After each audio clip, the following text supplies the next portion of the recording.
तो आज का हमारा टॉपिक जो होगा वो होगा इकोसिस्टम। ठीक है, आवर एनवायरनमेंट नाम के टॉपिक में हम लोग पढ़ेंगे इकोसिस्टम टॉपिक। अब जरा समझिएगा इकोसिस्टम क्या है। तो स्पेशली इकोसिस्टम में हम बायोटिक और अबायोटिक कंपोनेंट का जो रिलेशन है उनकी स्टडी करते हैं। स्पेशली बायोटिक कंपोनेंट्स, जितने भी लिविंग्स है वो आपके बायोटिक कंपोनेंट्स आते हैं। इसकी शुरुआत स्पेशली प्रोड्यूसर्स से होगी। प्रोड्यूसर्स के बाद जितने भी टाइप्स के कंज्यूमर्स होंगे, आगे हम लोग इसका डिस्कस करेंगे। तो अभी मोटी मोटा ये समझिएगा, बायोटिक कंपोनेंट्स का मीन्स होता है लिविंग कंपोनेंट्स, और अबायोटिक कंपोनेंट्स का मीन्स जैसे हवा, पानी, ठीक है ना, मॉइस्चरिटी, टेम्परेचर, ये सारे अबायोटिक कंपोनेंट्स हैं। Okay, so study of relationship between biotic and abiotic components is called ecosystem। यानी समझिएगा, जब हम अबायोटिक कंपोनेंट और बायोटिक कंपोनेंट के बीच का रिलेशन की स्टडी करते हैं, उसका अध्ययन करते हैं, तो ये आपका स्पेशली बेटा इकोसिस्टम कहलाता है। क्योंकि सिंपल सा फंडा है, बिना आप अबायोटिक फैक्टर के एक भी पल जीवित नहीं रह सकते। जैसे आप यहाँ पे बैठ के पढ़ाई कर रहे हो, ठीक है ना, तो यहाँ पर आप श्वसन यानी रेस्पिरेशन लगातार चल रहा है, आपकी ब्रीदिंग चल रही है, ठीक है ना। ओके, टेम्परेचर भी यहाँ पर अवेलेबल है, मॉइस्चरिटी भी अवेलेबल है, ठीक है। तो सेकेंड डेफिनेशन हम कहते हैं इकोसिस्टम का, ecosystem is the self regulatory self sustaining. यानी इकोसिस्टम अपने आप को रेगुलेट करने वाला एंड सेल्फ सस्टेनिंग, और क्या है, एक सिंक्रोनाइज्ड वे में आगे बढ़ने वाला, रेगुलेट करते हुए एक सिंक्रोनाइज्ड वे में आगे की तरफ बढ़ना।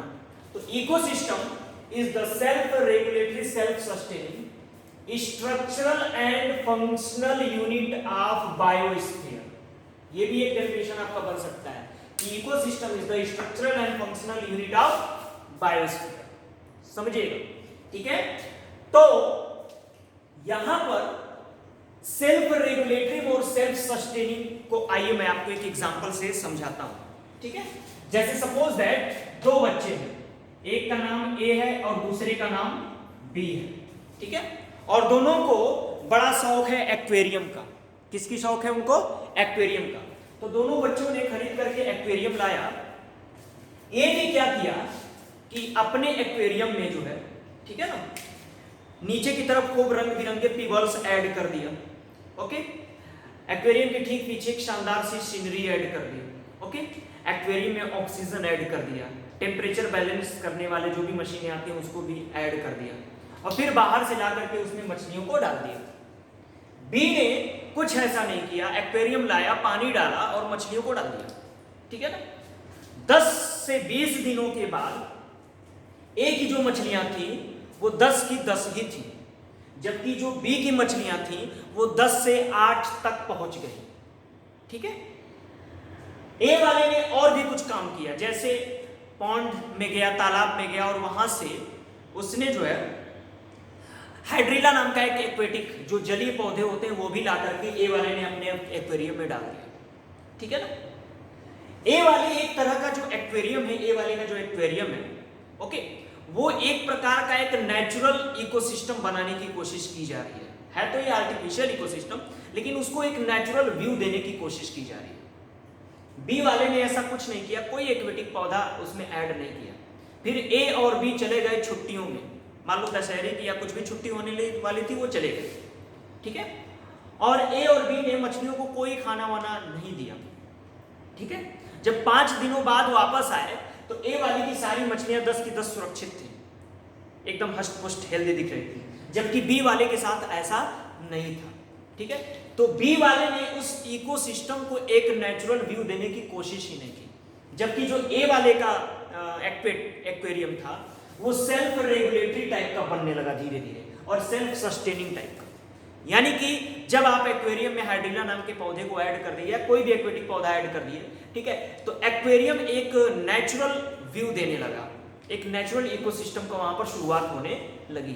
ठीक इसी प्रकार से हमारा जो नेचर में इकोसिस्टम होता है वो सेल्फ रेगुलेटरी और सेल्फ सस्टेनिंग टाइप का होता है। मींस यहां पर पाए जाने वाले जो बायोटिक और अबायोटिक कंपोनेंट्स हैं वो दोनों एक दूसरे से इंटरैक्ट करते हैं, ठीक है ना।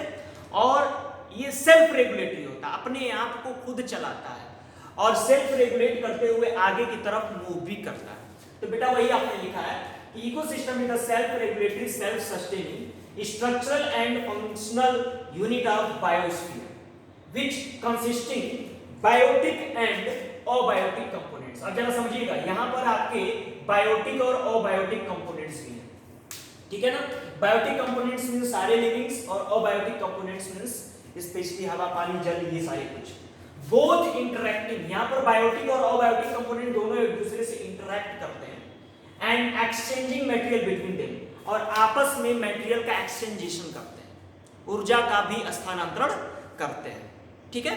तो एक तरह से आपने ये जाना कि इकोसिस्टम एक सेल्फ रेगुलेटरी और सेल्फ सस्टेनिंग टाइप का सिस्टम होता है, ये इसकी क्वालिटी होगी, जो क्या है स्ट्रक्चरल और फंक्शनल यूनिट है किसका, biosphere, which consists of biotic and abiotic components both interacting and exchanging material between them, ठीक है। एक बात मैं आपको और बताना चाहूंगा, स्पेशली बच्चा, ये जो इकोसिस्टम होता है, ecosystem is the basic unit of ecology.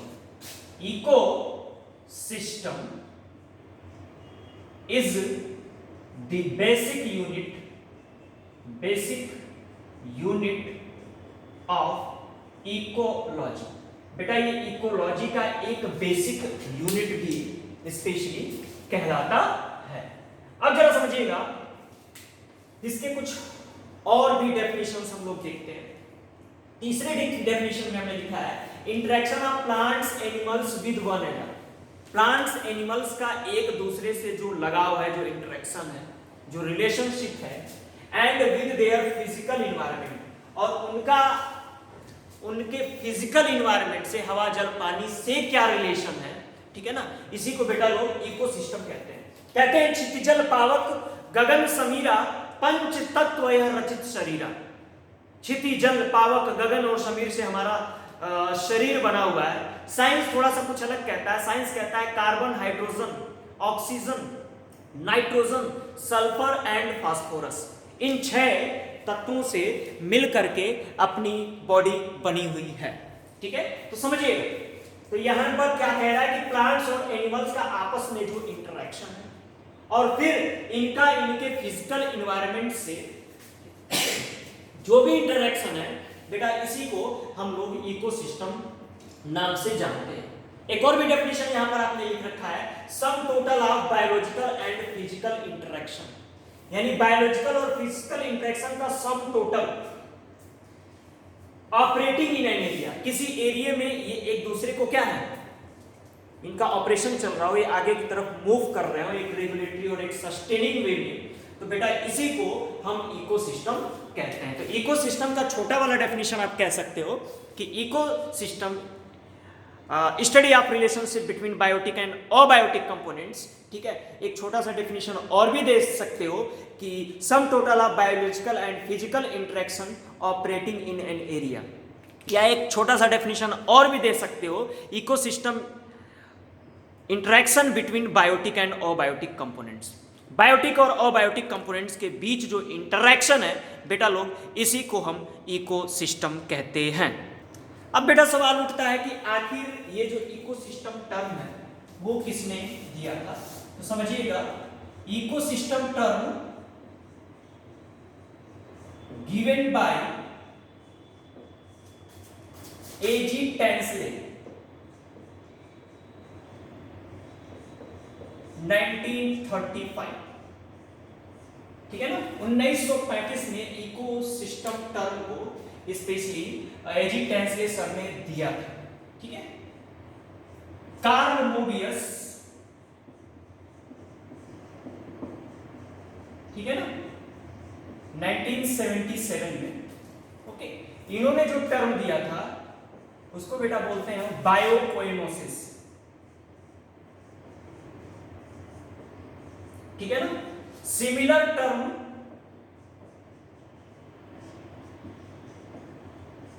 Like ecosystem, ठीक है। तो ये दोनों नाम आपको याद रखने हैं। एजी टेंसले 1935 में इकोसिस्टम नाम दिया था, कार्ल मोबियस 1977, स्पेशली क्या है बेटा, कार्ल मोबियस, ठीक है ना, 1877 में इन्होंने बायोकोइनोसिस एक टर्म दिया जो कि सिमिलर है स्पेशली इकोसिस्टम के।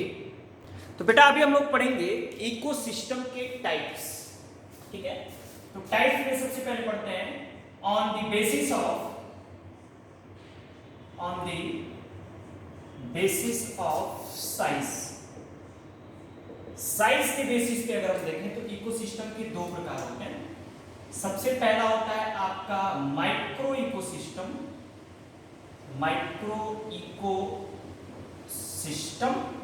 और दूसरा बच्चों होता है मैक्रो इकोसिस्टम।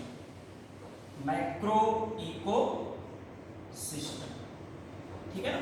तो सिंपल सा फंडा है, जो माइक्रो इकोसिस्टम होगा इसको स्मॉल इकोसिस्टम के भी नाम से हम जानते हैं, स्मॉल इकोसिस्टम के भी नाम से जानते हैं, जो एक छोटे लेवल पे होगा।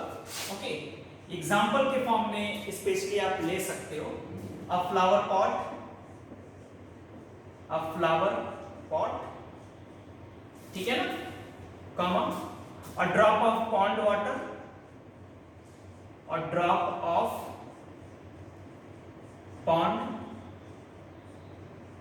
वाटर, ठीक है ना। इसके अलावा और भी कई सारे छोटे पॉन्ड्स जो साइज में छोटे होते हैं, स्मॉल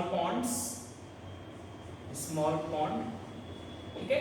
तो बच्चा लोग ये लोग माइक्रो इकोसिस्टम का एग्जांपल है, स्पेशली माइक्रो इकोसिस्टम, ठीक है, जिसकी साइज क्या होती है, स्मॉल साइज का होता है। जो माइक्रो इकोसिस्टम है इसकी साइज बड़ी होती है, जैसे लार्ज पॉन्ड हो गया, रिवर हो गए, लेक एक बड़ा सा झील हो गया, ठीक है।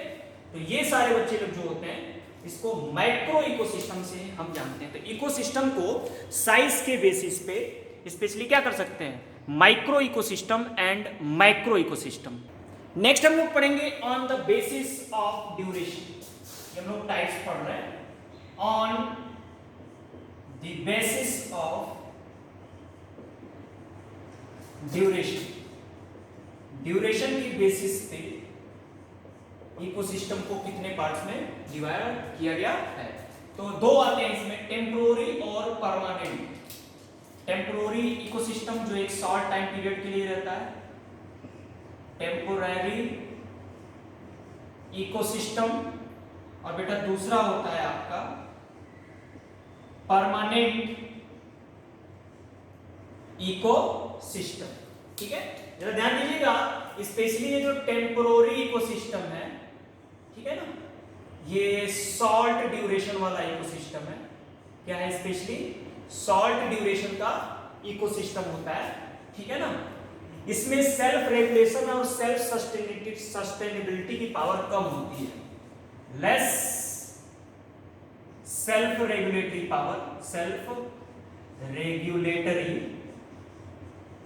And self sustaining power. तो बेटा इसको रेगुलेट करने की और आगे बढ़ने की पावर इसमें बहुत ही क्या होता है, कम होता है।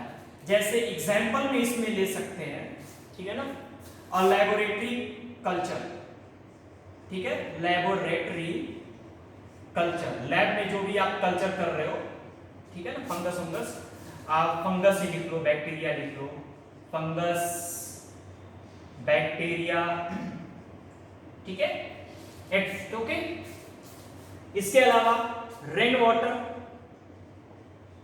वाटर के द्वारा भी एक कम टाइम के लिए एक इकोसिस्टम जनरेट होता है जो कुछ समय बाद सूख जाता है, ठीक है, एक्सेट्रा। तो ये सारे शॉर्ट पीरियड के इकोसिस्टम होते हैं। लेकिन बेटा ये जो दूसरा वाला परमानेंट इकोसिस्टम है, ठीक है ना, इसको लिख सकते हो लॉन्ग लिव्ड, ये काफी ज्यादा वक्त के लिए पाया जाता है, ठीक है ना, और इनमें दोनों क्षमताएं होती हैं, having self regulatory and self sustaining power. मैंने इसको शॉर्ट में लिख दिया, self regulatory and self sustaining power इसमें अच्छे से होता है। एग्जांपल तो आप लोग समझ ही रहे हो, ठीक है ना। रिवर इकोसिस्टम लिख लीजिए, रिवर इकोसिस्टम, ठीक है ना, ज्यादा वक्त के लिए रहता है। एस्चुरी इकोसिस्टम, लेक इकोसिस्टम, ठीक है। तो बेटा ये क्या है, ये काफी ज्यादा वक्त के लिए पाया जाता है। तो on the basis of duration, समय के बेसिस पे आप इसको स्पेशली क्या है, दो भागों में डिवाइड कर सकते हो। तीसरा बेटा हम लोग पढ़ेंगे on the basis of nature. Okay, अब नेचर के बेसिस पे इकोसिस्टम को हम लोग बेटा पढ़ेंगे, ठीक है। तो जरा ध्यान दीजिएगा, इकोसिस्टम को अगर नेचर के बेसिस पे डिवाइड किया जाए, ओके, तो इसको दो पार्ट्स में हम डिवाइड कर सकते हैं, ठीक है। सबसे पहला होता है नेचुरल इकोसिस्टम, नेचुरल इकोसिस्टम, ठीक है, जिसको नेचर बनाती है। और दूसरा होता है आर्टिफिशियल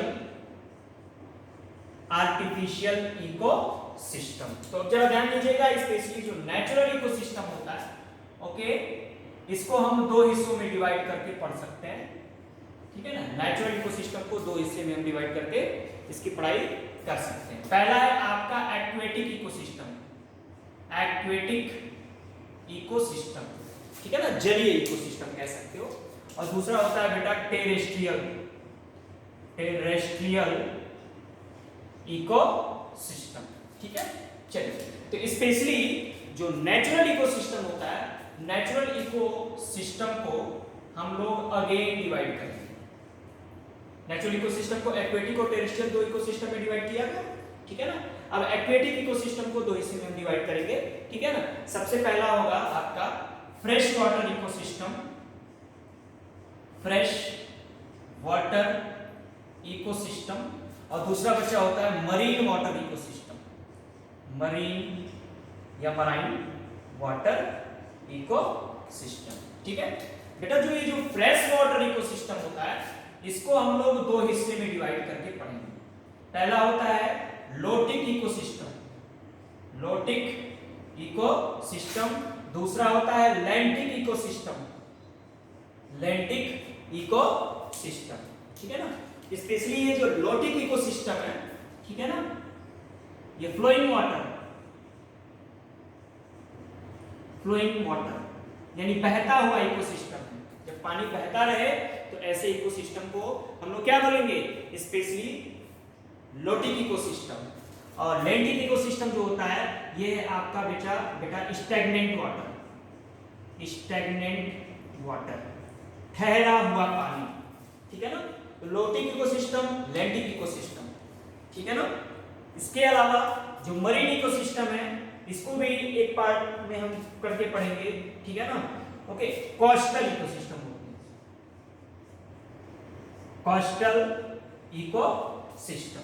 तो बेटा ये जो एक्वेटिक इकोसिस्टम है, ओके, लोटिक इकोसिस्टम, तो स्पेशली ये फ्लोइंग या रनिंग वाटर है, रनिंग वाटर इकोसिस्टम। एग्जांपल तो बहुत ही आसान है, रिवर लिख लो, बहती हुई नदी है, उस इकोसिस्टम को हम लोटिक इकोसिस्टम बोलेंगे। स्टैग्नेंट वाटर इकोसिस्टम, ठहरे हुआ जल, ठीक है। तो एग्जांपल आपको बहुत ही आसान है, पॉन्ड, इसका जल ठहरा हुआ होता है। लेक, इसके जल में भी ठहरा होता है, पानी में कोई बहाव नहीं है, ऑक्सीजन की कमी होगी, ठीक है। इसमें बहुत बहाव है, ऑक्सीजन पूरे प्रचुर मात्रा में होगा। बेटा ये जो कोस्टल इकोसिस्टम, ठीक है ना, मरीन वाटर इकोसिस्टम में स्पेशली क्या है आपका जो कोस्टल इकोसिस्टम है, इसका अगर हम लोग एग्जांपल देखें तो इसका एग्जांपल है आपका, ठीक है ना, मैंग्रोव इकोसिस्टम, कोरल रीफ्स, ठीक है ना, मूंगे की चट्टान, ठीक है, mangrove ecosystem, coral reefs, okay. तो ये सारे जो इकोसिस्टम है वो कोस्टल एरियाज में देखने को मिलेगा, ठीक है।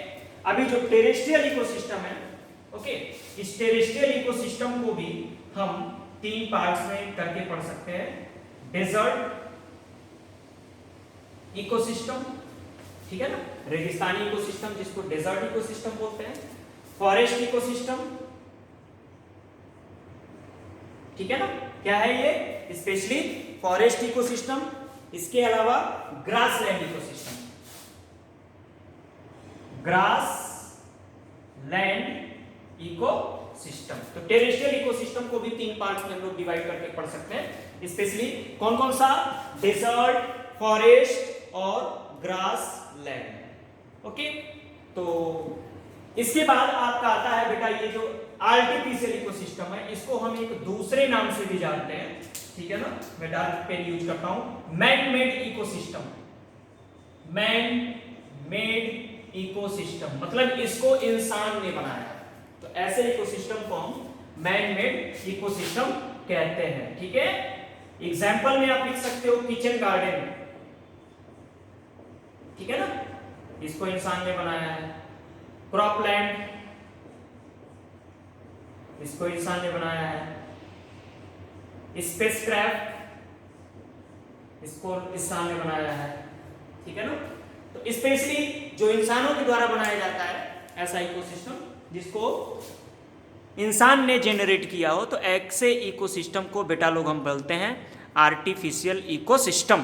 तो बेटा यहां पर हमने टाइप्स पढ़ लिया कि इकोसिस्टम को specially on the basis of size, on the basis of nature, ठीक है, on the basis of duration, 3 types में डिवाइड किया गया।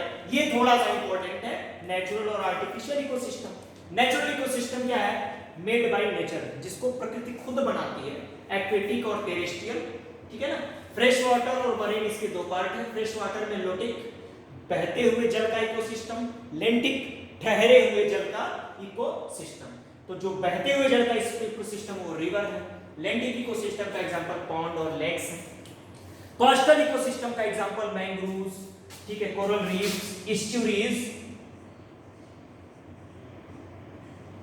ठीक है ना, ये सारे आते हैं। ओके, इसके अलावा टेरेस्ट्रियल इकोसिस्टम में डेजर्ट, फॉरेस्ट, ग्रासलैंड है। मैन मेड इकोसिस्टम का एग्जांपल बेटा kitchen garden, crop land, space crop, ठीक है ना। तो ये सारे एग्जांपल जो है मैंने आपको दिए।